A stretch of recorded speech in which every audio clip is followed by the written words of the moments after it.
le monde. Dans cette séance, je m'adresse aux élèves de première année du collège.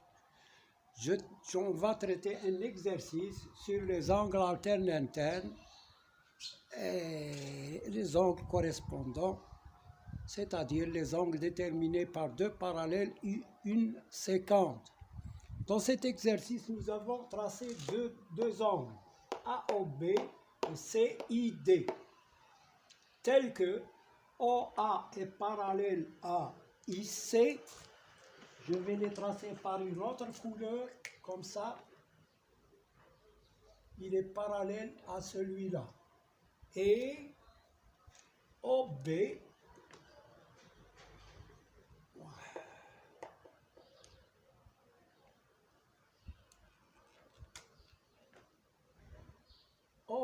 est parallèle à ID, montrant que cet angle et cet angle ont la même mesure. Bon, pour montrer ça, on va ajouter quelque chose à nos hypothèses. Je vais prolonger le côté OB et le côté IC. Ils vont se couper en un point M. Alors, je vais appeler ici ce point E et ce point F. Nous avons OA et IC sont parallèles.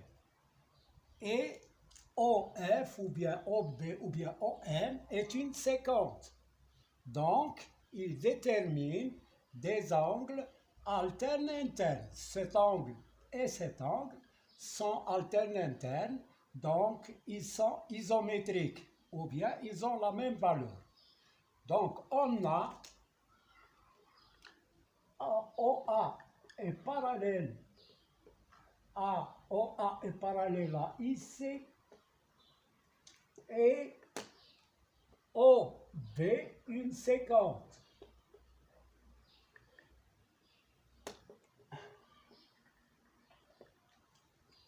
Et on a AOB est égal à OMI. OMI, angle alterne interne.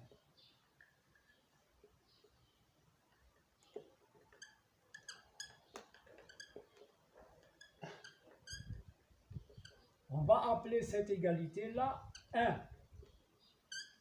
Maintenant, nous avons l'angle AOB, plutôt OMI et MIT sont aussi deux angles alternes internes. Ils sont définis par les parallèles OB et ID et la séquente IE ou bien IC. On a, alors, OB est parallèle à ID et IC une séquence.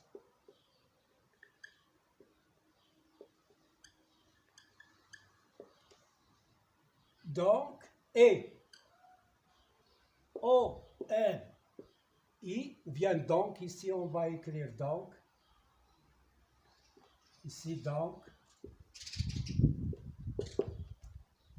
OMI est égal à CID, angle alterne interne.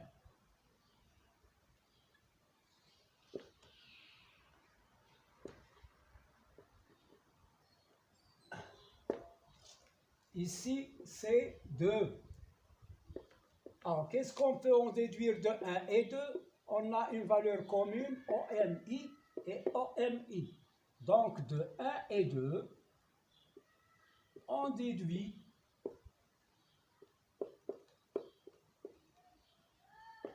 que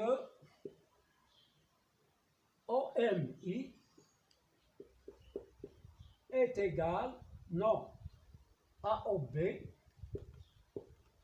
parce que OMI est commune, je le supprime, il me reste A et est égal à CID. Donc on a démontré que AOB est égal à CID. Ils sont on a répondu à la question. Donc voilà, on a utilisé les angles alternes internes. L'astuce ici, c'est de prolonger les côtés OB et IC pour qu'ils se coupent. Qu'elles se coupent au point M. Et on obtient alterne interne. Donc ça est isométrique à ça. Voilà pour cet exercice. Un autre petit exercice. On va parler d'angles extérieurs. Les angles extérieurs d'un triangle. Alors, j'ai un triangle ABC.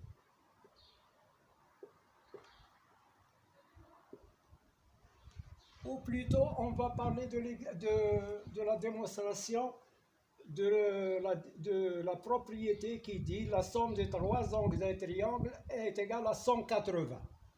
A plus B plus C est égal à 180. Je vais appeler ça A1. Et montrons que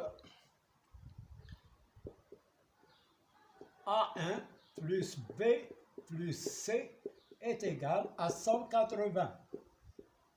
Bon, pour cela, j'ajoute une hypothèse supplémentaire. Je trace la droite parallèle à BC passant par A. Voilà. Je vais l'appeler delta. Ce delta, il est parallèle à BC. Delta parallèle à BC. On a, je vais appeler ça A2, ici A3. A2 plus A1 plus A3 est égal à 180. Il forme un angle plat. Voilà. Et on a aussi A2, puisqu'on a delta est parallèle à BC, et AB 50.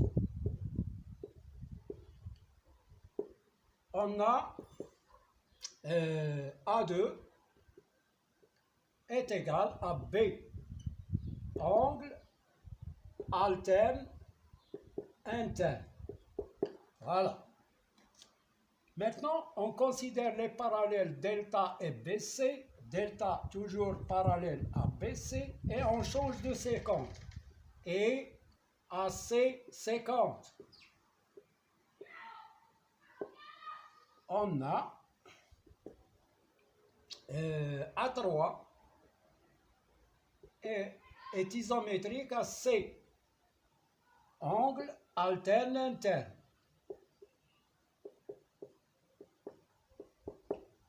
Alors, maintenant, nous avons A2, A2 plus A3, A1 plus A3 égale à 180. Je remplace les angles A2 par quoi A2? Par B. B plus A1, il reste inchangeable, plus A3. A3, c'est C, est égal à 180. Voilà, on a démontré la propriété qui dit, dans un triangle, la somme des trois angles d'un triangle est égale à 180. À bientôt.